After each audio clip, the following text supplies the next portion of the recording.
شوف، النصيحة اللي نقدر نقول لك دابا هو أن الإنسان يحاول ما أمكن أنه يتعلم يسر نفسه، يتعلم يسر الأمور ديالو، لأن لا يعقل أن الله سبحانه وتعالى اللي ساتر العيوب ديالك واللي عارفها غير انت وياه. لا يعقل أن الله سبحانه وتعالى ساتر الكثير من الأفعال ديالك اللي كنتي كديرها واللي يمكن مازال كديرها. لا يعقل أن الله سبحانه وتعالى اللي ساتر الكثير من الحوارات ديالك اللي كيدوروا بينك وبين شي ناس معينين، وتنوض نتايا وتفضح الأمور ديالك، وتنوض نتايا وتجهر بالمعاصي ديالك.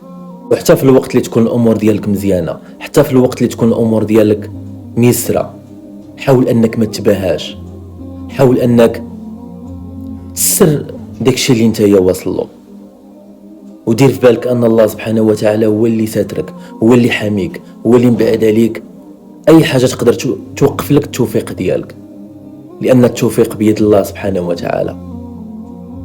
وحتى في الوقت ديال الابتلاء ديالك حاول ما أمكن أنك تسر داكشي اللي نتايا فيه، ما تحاولش تبين للناس أنك كتمر بواحد الوقت اللي صعيب وبواحد المشاكل في حياتك.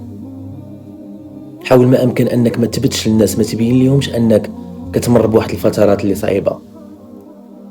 شكي أمرك الله سبحانه وتعالى، شكي الأحوال ديالك وحالك لله سبحانه وتعالى بوحده.